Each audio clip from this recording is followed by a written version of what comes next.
That was beautiful, Luke. Thank you, sir. This is Mr. Luke Basil from the Rainmaker Studio all the way in Washington, who's joined us for these live sessions from the Breed Love Workshop. We're here in Bend, Oregon. This is Angela Christensen. Hi, everybody.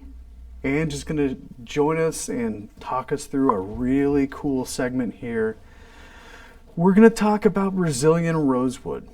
This is deemed by many as the holy grail of tone woods. This is a really, really cool topic, and we are live here for the Winter Show. Thank you so much for joining us, everybody in the audience, and thank you, Ange. Yes. Welcome back, everybody.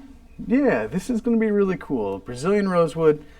For folks that are just joining us, we just talked about exotic tone woods in the last live session. We talked a little bit about Brazilian rosewood. Now we're going to do a deep dive because Brazilian deserves a deep dive. It does. Yeah. It's Okay. a special tone wood. So Brazilian rosewood, let's just get into it. Why is it so special? Well, it just has really the best tonal qualities for an acoustic guitar. It's kind of the holy grail of tone woods. So Brazilian, as you heard in Luke's playing, a very clear bell-like sound, really favoring beautiful highs and bringing out these lush, beautiful lows. So it's a coveted tone wood. It not only because of its sound, but it is heavily restricted at this point. Okay, because as the name would imply, it's from Brazil. It's from Brazil. It's from the Brazilian rainforest. It is, and it's a rosewood. Okay. So all those rosewood qualities that we love, but unfortunately it was being over-harvested. And in 1964, they put in a CITES 1 Act, which says that you cannot harvest any more Brazilian rosewood. So no more cutting of trees. At that point, anything that was being traded had already felled or was sawn into lumber product at that point.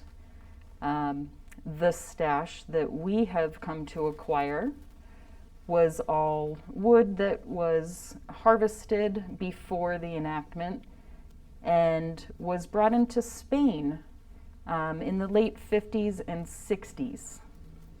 Okay, so this was cut.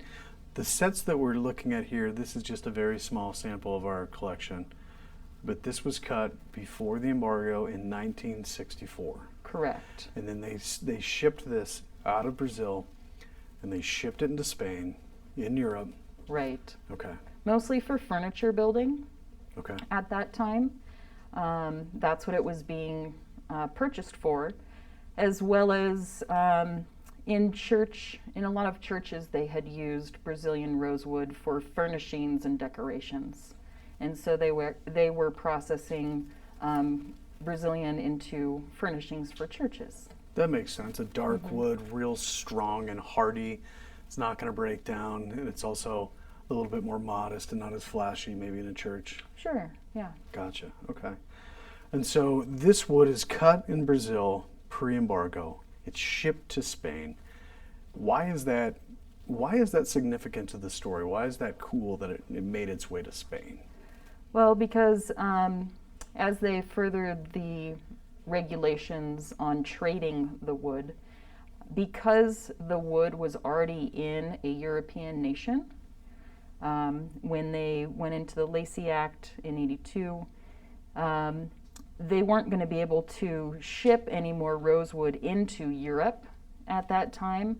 So because it was already in a European country in Spain, and we acquired it to come into the United States, we now have the documentation that because it was in Europe during that time, we can legally ship it back to Europe in a finished instrument. Okay.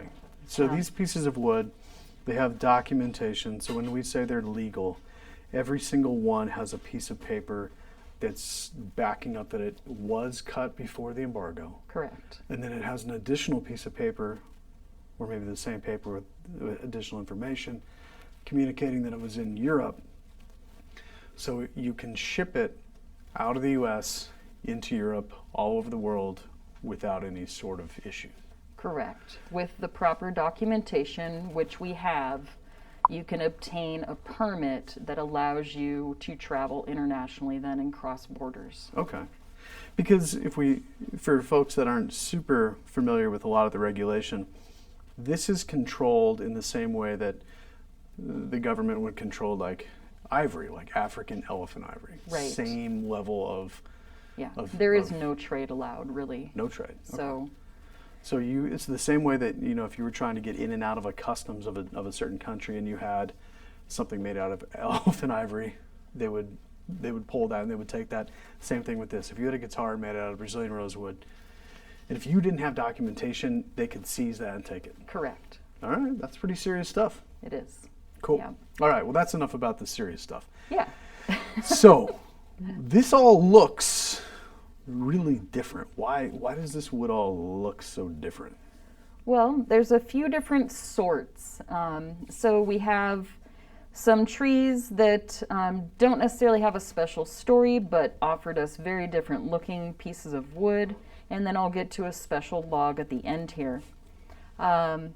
So just to show off some of the variation in the sets that we see, beautiful, just tight growth with a little bit of figure in this piece. Just gorgeous kind of spider webbing effects in this set here. Yeah. We get into unique grain my patterns. goodness. So this is within our unique sort where the grain just is flowing and has all kind of different figure and character. Look at this. Look at this stuff. Really beautiful. This is amazing. And it just keeps Oh my. going. We can pattern around some of these small defects. Oh Not man. a problem for us to still work with and get a good tone wood set. That is just insane. Mm-hmm. So just fun to see some of the variation. Mm. We also have a sort that has a fun little story. It's called Puerta de Iglesia, which is the church door wood. And in this sort of wood, we have sapwood, which offers the high contrast color of the light sapwood shown here against the dark heartwood material. Mm-hmm. So a little modest, but adds a splash of uniqueness. And then we get into some really unique Puerta sets where you have larger usable sapwood that offers just highly contrasting color to that beautiful chocolatey color of the Brazilian rosewood. This set is very unique, even more sapwood. Pretty fun to see with a pattern on it. Now this sapwood, Mm-hmm. does it change the sound of the guitar at all? Or is No, it actually has the same density, this usable sapwood that we see here. It's just a different pigment color. Okay. So it's strictly a Very unique set with the sapwood. And then we get into another sort. This log was called Esperanza. It was the hope, the tree of hope. Had a little more red hues in it. I don't know exactly where this tree was harvested. I don't have the exact location, but it was a unique log because the sets were very obvious with kind of these pink or red hues. Mm-hmm. A lot of nice, unique, tight growth here. Some spider webbing. You can see just the variation, Yep. the webbing of colors. It's amazing. And then we do have one log that we do have a little more of a story on. This is the special Milagro tree, the miracle tree. We do know that this tree was growing in Linhares, Brazil, on a steep mountainous hillside. And it was growing on the hillside there. It was slower growing, and it was lacking water, and that is why we see the heavy spiderwebbing figure that's unique to this tree. So almost those landscaping looking webs that you see sometimes in ziricote. Yeah, that definitely has that ziricote look. Right? And that's because it's attributed to a drier climate. Drier, and that lack of water, and just the stress of the tree as it was growing. This one being on a very steep hillside, so it really was fighting for its life. And you think about ziricote, where that comes from too, kind of that drier region of southern Mexico, the northern parts of maybe like Central America, where they have really dry. The springtime can be really dry and interesting. And this tree was carbon dated. It was a 350-year-old tree when it died. Wow. So it lived quite the majestic life. And here we have it now in beautiful tonewood sets to become a guitar. That's pretty cool. I'd like to think that these trees are being used to their maximum creative potential, if you will, if they become a musical instrument. And with this wood being so revered, when we design special limited editions or small run builds and even our custom one-off instruments, we do try to utilize even the offcuts that come off of this back. For instance, there's enough here that we can get a heel cap to put on the heel of the neck of the guitar. I see. Sometimes we can use this for inlay materials. So we are trying to utilize as much of this special wood as we can. Gotcha. Okay, that makes sense. Well, this is really cool. I think what might be kind of fun is to hear some of these. I would love that. I doubt, people talk a lot about the sound of Brazilian, and I don't know if a lot of people have actually been able to hear Brazilian. So we've got a couple different guitars. This one that Luke was playing just now. So this is one of the new Premier limited edition models that you've designed for 2021. Yes, it is. Okay, so what kind of Brazilian is on the back of this? So we have kind of our traditional chocolate sort. So this is going to be sets that are fairly common in their look, just that rich chocolatey color. Okay, so let's hear this. And before we hear Luke play, the characteristics we're expecting are really deep, pronounced bass, a lot of note-to-note clarity, or what do we expect in this? Definitely, and kind of that chime that you would get, that clarity of a bell ring, is what is kind of the signature to Brazilian.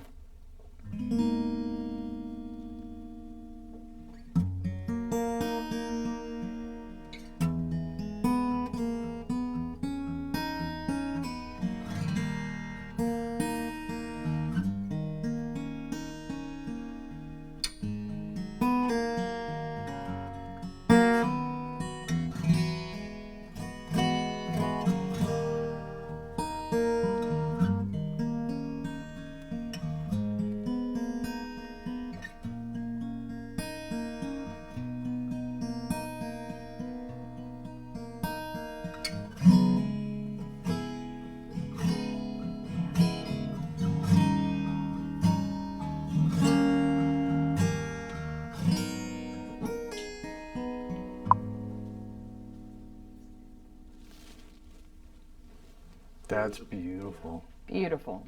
There's a bell. It is. I mean, it's pretty amazing to hear that guitar. I mean, it's just, we've played so many guitars during these sessions, but that definitely has a presence and just a pretty magical sound. Totally. That's in a concert shape. Yeah. And so we're gonna listen to something now. Let Luke put this one down very carefully. So what I'm going to hand you here is a Concerto Body, so our largest body shape in a non-cutaway. So this is, our Concerto is our dreadnought-like body shape. It's hard to show off these guitars. They're so dark and they reflect so much. Right. So this has an Adirondack spruce top as well.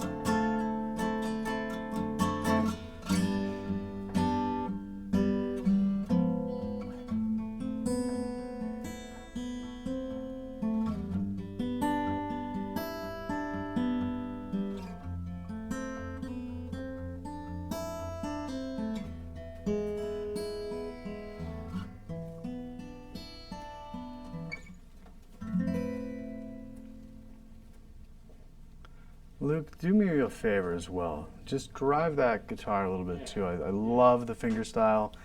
It's amazing how responsive that is. Yeah. I'm interested too as you open that up a little bit more. Totally. Just kind of maybe like almost a bluegrass type sound. Sure, what that sure. would sound like. Yeah.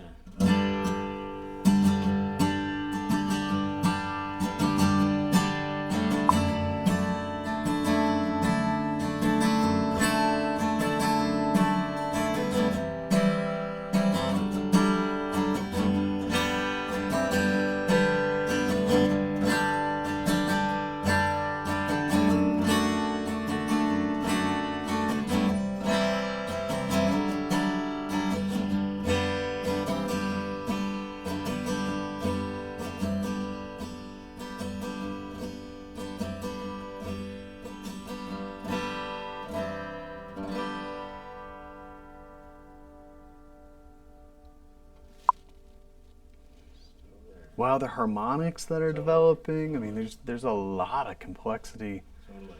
A lot of complexity, a lot of sustain. You can go out, grab a bite, come back, and it's still going. Okay, well that was cool to hear the Rosewood on two different body shapes. I think we've got a couple other examples.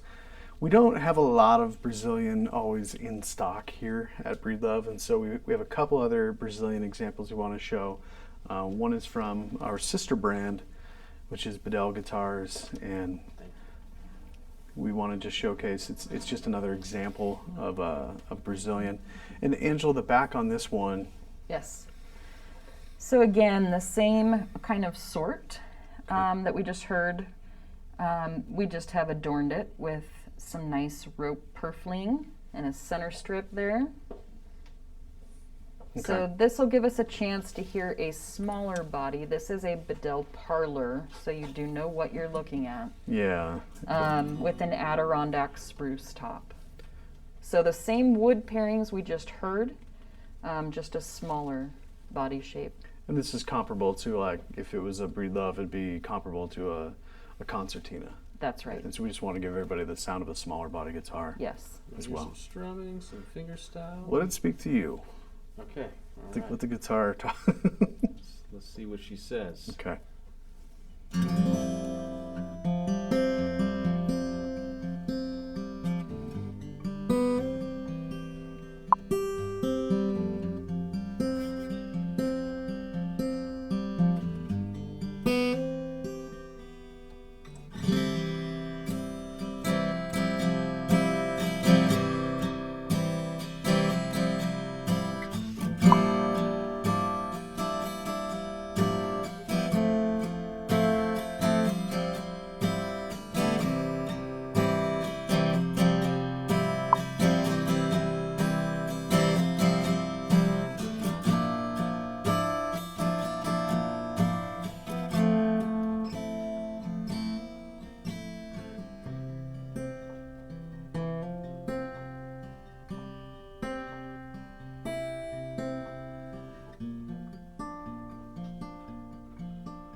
That's beautiful. Mm-hmm. Just beautiful. You know, when you think about the sound of an acoustic guitar, you know, just that iconic classic sound, like that's what a guitar sounds like in my head.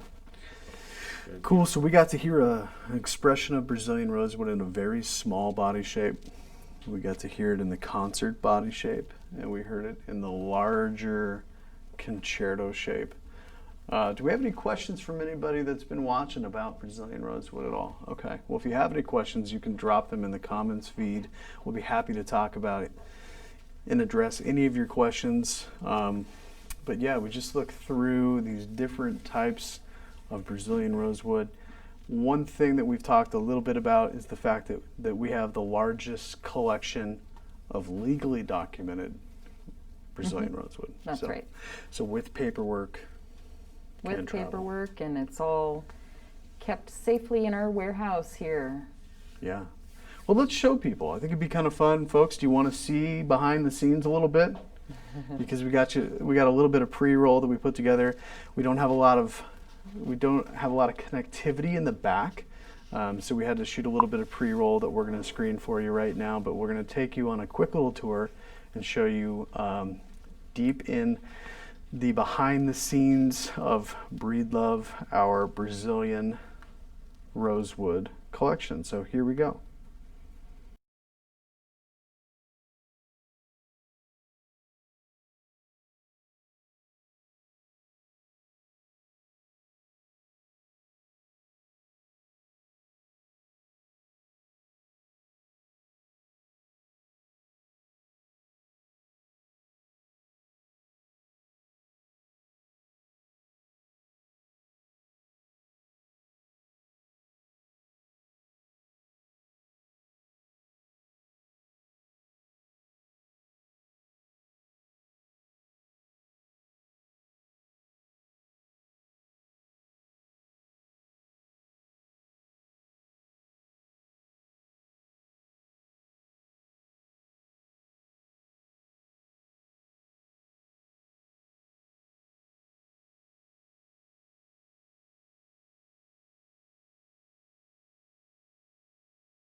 Those stacks. We do have the wood sorted by body size so that when Okay. we are designing, we know what we have to work with for different body sizes. So you may have seen some smaller sets stacked as well. Okay. Yeah, so this is behind the scenes looking at the archive of the largest collection of legally documented Brazilian rosewood. Oh, cool. We'll answer a couple questions here as soon as we wrap up this little tour. But yeah, that's a walkthrough. That's a look behind the scenes at the big collection of rosewood. So pretty neat to be able to see that. Okay, I think we had a couple questions as well. What did we get? All right, so how does the Brazilian rosewood compare to the East Indian rosewood? Okay, so these are all Dalbergia, right, Mhm. Vange? Mm-hmm. But they're different in which ways? Well, I think we could hear it a little bit through what we've done today. I would say that the East Indian rosewood seems to me to be a little bit lower end, favoring a little bassier.